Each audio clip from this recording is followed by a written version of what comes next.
By the mid-5th century, the once powerful Western Roman Empire was in sharp decline. Its lands were frequently raided by various Germanic peoples, but no threat loomed larger than that of the Huns. Led by their king Attila, they created a massive empire stretching from Eastern Europe all the way to the borders of China. Through brutal warfare and cunning diplomacy, he subjugated many of the tribes in between, including the Ostrogoths, Gepids, and Burgundians. With this vast empire at his command, Attila set his sights on the riches of the West. And so began one of the largest battles in late antiquity, a clash that would decide the fate of Europe. This is the Battle of the Catalonian Plains. Attila the Hun is often remembered as one of the greatest, if not the greatest, conqueror of all time. He expanded his empire through sheer force of arms and established a tribal confederation that stretched from the Baltic Sea to the Persian Gulf. This did not happen overnight. It took decades of warfare to bring the disparate nomadic tribes under his banner. And even then, he had to constantly fight to keep them in check. In fact, it has been suggested that the name Hun itself may have been an exonym used by the Romans and others to refer to all of the tribes conquered by Attila, just as we use the term today to describe all of the Huns. As the 5th century dawned, the once proud Western Roman Empire was in severe decline. Decades of civil wars, economic crises, and barbarian invasions had taken a heavy toll on its strength. Yet despite its internal struggles, Rome still possessed considerable power. The Western Emperor Valentinian III recognized this and hoped to take advantage of the situation. When he came to power in 425, he ended the Gallic Empire, reuniting all of Roman Gaul under imperial authority. Over the next few years, he pushed the Burgundians back into Switzerland and launched a successful campaign into Spain. All the while, he kept a close eye on the growing Hunnic threat to the north. In 433, the Huns invaded Roman Pannonia, pillaging the countryside and laying siege to the cities. They were defeated each time they tried to raise a siege, but this forced the Roman Senate to pay a hefty tribute. 3 years later, the Huns returned. To make matters worse, a coalition of Goths, Alans, and other tribes joined the fray, pushing deep into Roman territory and sacking Aquileia. Now faced with a full-scale invasion, the emperor was forced to flee to northern Africa. But before long, he was persuaded to return and rebuild his empire in the west. In 443, when the Gothic queen Thrasimund refused to stop raiding Roman territory, the emperor called upon the Visigothic king Theodoric I to assist him. After defeating the Goths, Theodoric was rewarded with lands in southern Gaul, which put him right on the border of Hunnic territory. Seeing the writing on the wall, Theodoric quickly began to fortify his new domain, erecting walls around key settlements and readying himself for war. Meanwhile, Attila turned his attention eastward, where he fought a series of brilliant campaigns that extended his empire from the Volga River to the Danube. Now, looking toward the west, he set his eyes on the lands of the Visigoths. In 451 CE, the Hunnic advance began. Though there are some discrepancies between the sources, according to the historian Priscus, the Huns first marched on the city of Aurelianum, which lies between Tours and Orléans in modern-day France. The Huns laid siege to the city, but the Romans inside, assisted by a small force of Alans, held out for nearly 3 months. During this time, Roman general Flavius Aetius worked to assemble a relief force to drive the Huns away.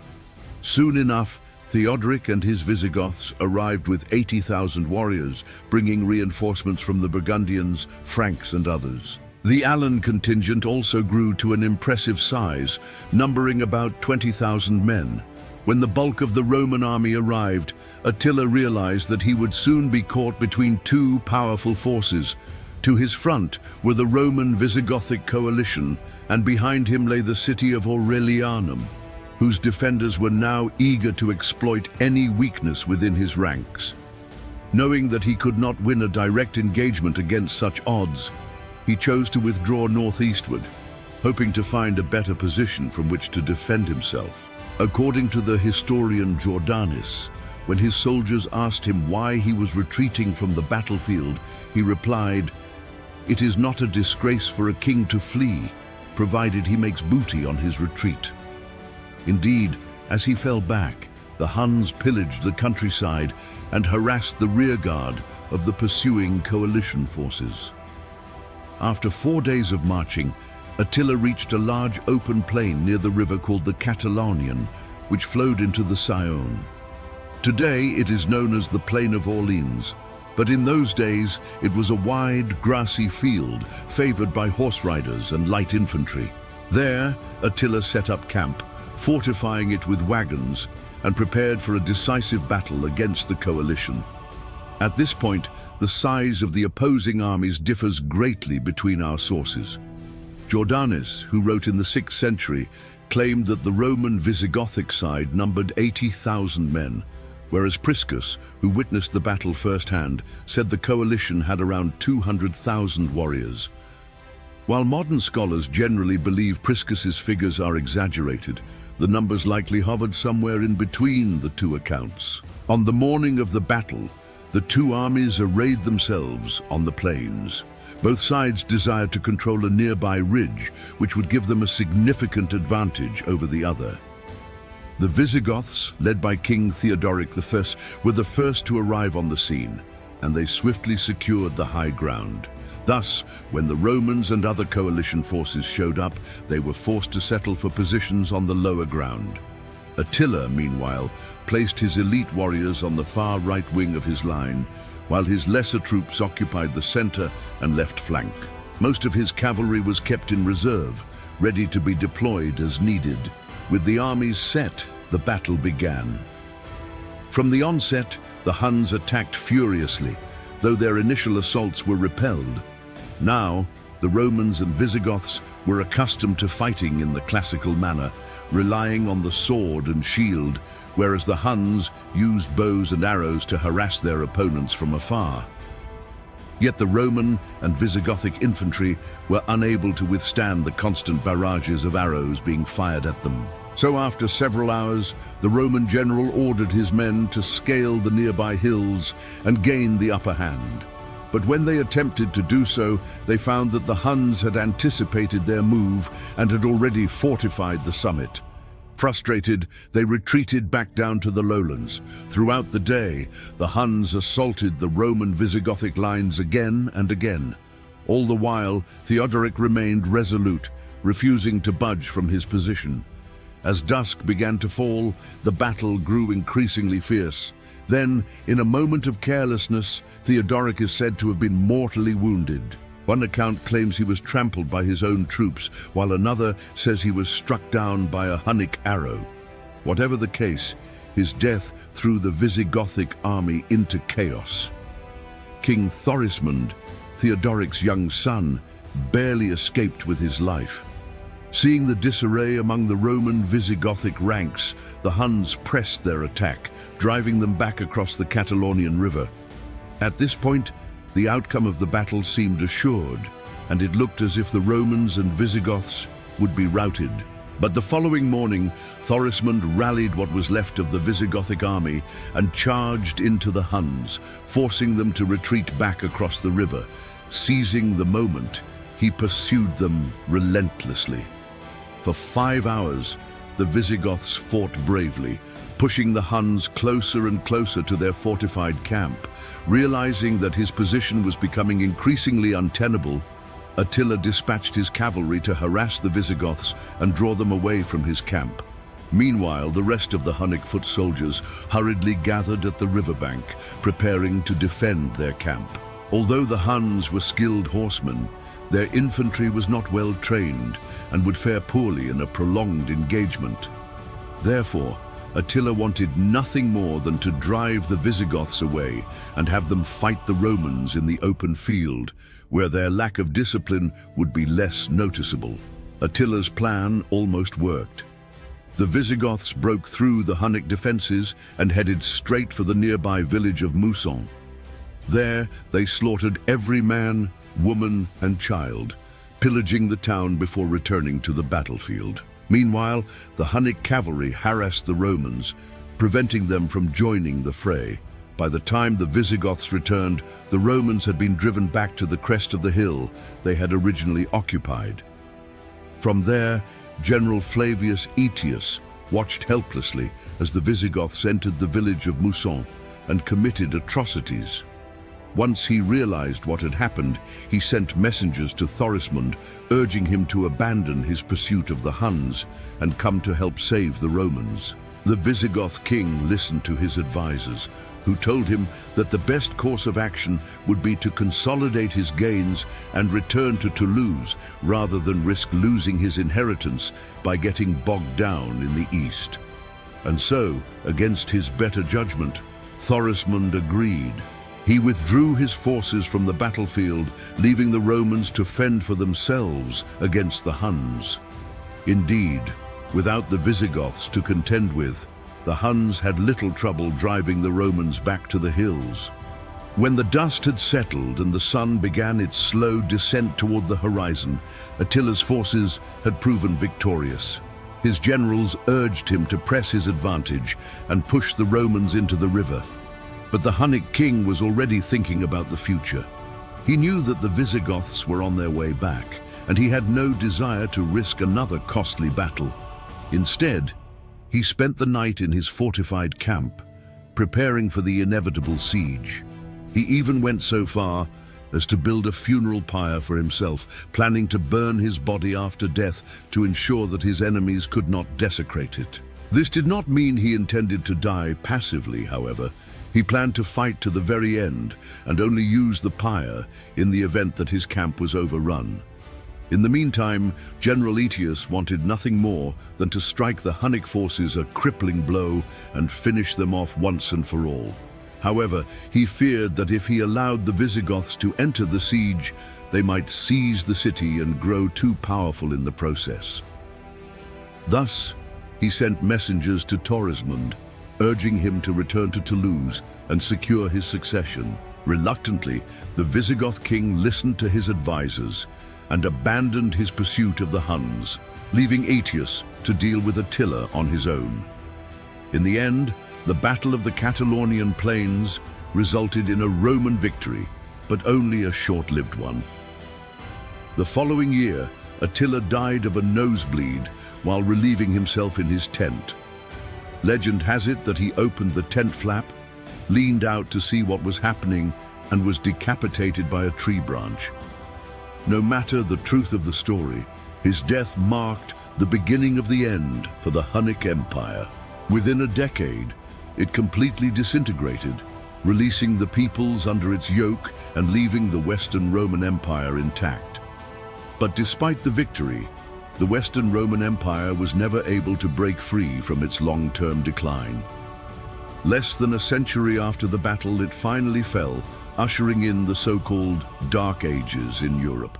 Alexander the Great dies in Babylon in 323 BCE. He leaves behind no adult heir, but his generals name his half-brother Philip III and his infant son Alexander IV as joint kings. But there's a problem. They're not actually in power. The real power is held by Alexander's top generals. And when they heard about the new kings, they basically said, yeah, nah. You see, they had already started parceling out the known world among themselves. Ptolemy gets Egypt, Antipater gets Macedon and Greece. Antigonus gets Asia Minor, Seleucus gets Babylon, Lysimachus gets Thrace. Then Perdiccas, who was left in charge of Alexander's army, decides he wants to go to Egypt and get Alexander's body and bring it back to Macedonia for burial. So he marches south with a large force, but his officers mutiny and murder him in 321 BCE. So now the top 6 generals are all in a position to claim the throne for themselves. Welcome to the 6th episode of my series on the conquests of Alexander the Great and the wars that followed his death, the so-called Wars of the Diadochi. Last time we talked about the war between the Diadochi and Eumenes over control of Alexander's corpse. If you haven't watched episodes 1 through 5 yet, I highly recommend checking them out right here. After Perdiccas' demise, The generals settled their differences at the Conference of Triparadisus in 320 BCE, which led to a reorganization of the empire. Antipater became regent for the infant Alexander IV. Seleucus was reconfirmed as satrap of Babylon. The other generals maintained their existing territories. And Eumenes, who had proven himself a capable administrator and military leader while in charge of the corps, was given the satrapy of Curia. The generals then set about securing their domains and promoting their own interests. And immediately this caused problems. The most ambitious of the generals, Antigonus, who controlled Asia Minor, took advantage of the fact that the other generals were scattered to the winds to invade the satrapy of Eumenes. This was probably done to prevent Eumenes from joining up with Ptolemy or Seleucus, both of whom were also on campaign at the time. Eumenes nevertheless managed to raise an army of 30,000 men and march into Phrygia, where he won a small victory over Antigonus' forces at Parataking in 315 BCE. Both sides claimed victory, and the fighting ended inconclusively. However, seeing that he couldn't beat Antigonus in open battle, Eumenes tried to force a siege at the city of Sardis. But before he could get there, he was betrayed by his own troops, the so-called Argyraspides, who were veterans of Alexander's army led by the eunuch general Ptolemy, who went over to Antigonus. So Eumenes retreated to the north, but he was pursued relentlessly by Antigonus, who even crossed into Thrace to get at him. In 316 BCE, they met again at the Battle of Gabiene, which resulted in the total defeat of Eumenes and his small force. He managed to escape again, but soon found himself surrounded by hostile forces. Realizing his predicament, Eumenes rode alone into the camp of Antigonus and offered to surrender. However, Antigonus didn't want to risk anything and ordered him executed. With the leading contender for the throne out of the way, Antigonus became dominant in Asia and consolidated his power there. Meanwhile, Cassander, one of Alexander's old friends and the man responsible for killing him, consolidated his power in Greece and Macedon. He took the title king, subjugated some of the Greek city-states, including Athens, and made Thebes into a client state.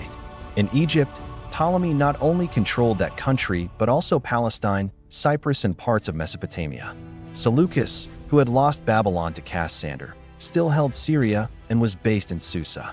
Lysimachus controlled Thrace, but also took over parts of Anatolia previously ruled by his brother, Ptolemy. Now, while these divisions were solidified in the west, things were still fluid in the east. Seleucus was forced out of Babylon by Antigonus, so he fled to Ptolemy for protection.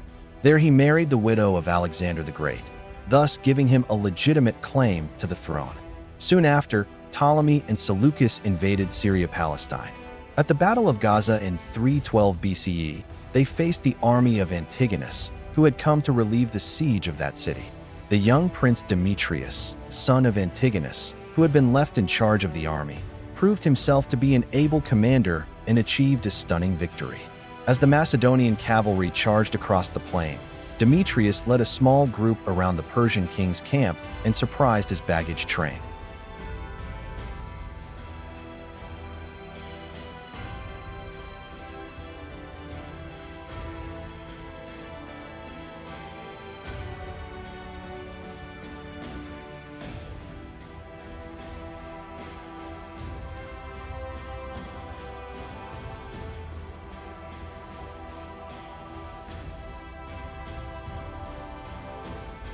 This gave Seleucus time to regroup, and he eventually retook Babylon, re-establishing his eastern power and starting what would become the Seleucid Empire.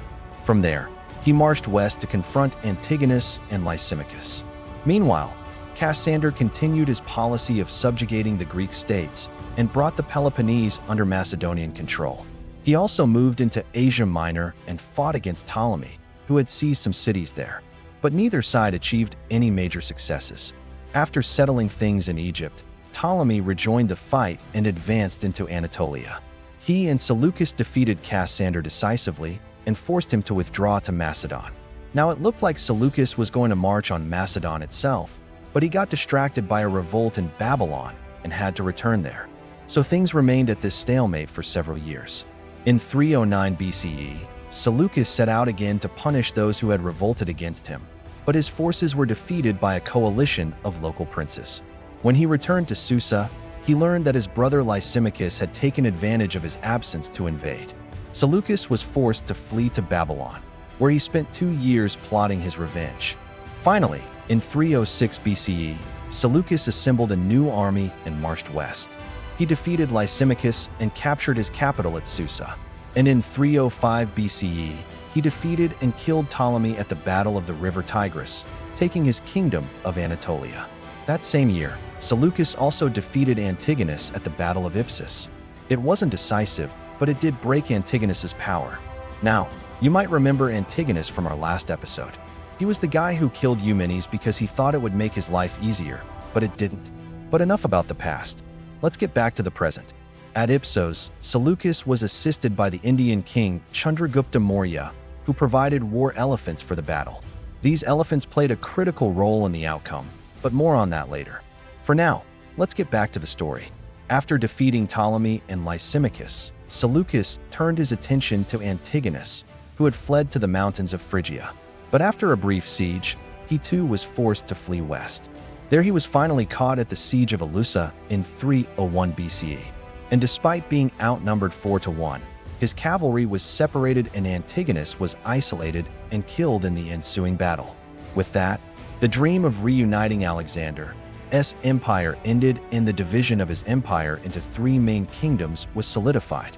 These were Ptolemaic Egypt ruled by Ptolemy I, the Seleucid Empire ruled by Seleucus I, and Antigonid Macedon ruled by Demetrius and his descendants. Cassander died soon after the Battle of Ipsus, and his line faded from power as the wars of the Didache drew to a close. Later, in 281 BCE, Lysimachus was defeated and killed by Seleucus, bringing all of Anatolia and the Levant under Seleucid control. So over a period of more than 20 years, Alexander's empire was divided among his generals, creating 3 long-lasting Hellenistic kingdoms that would shape the history of the Eastern Mediterranean for centuries to come. A unified empire was never restored, but perhaps that's for the best. So, what do you think? Did you learn something new? Let me know your thoughts below. Also, thanks so much for watching and supporting. Be sure to like, subscribe, and comment to stay updated on all things related to ancient warfare. Thanks again, and I'll catch you guys next time.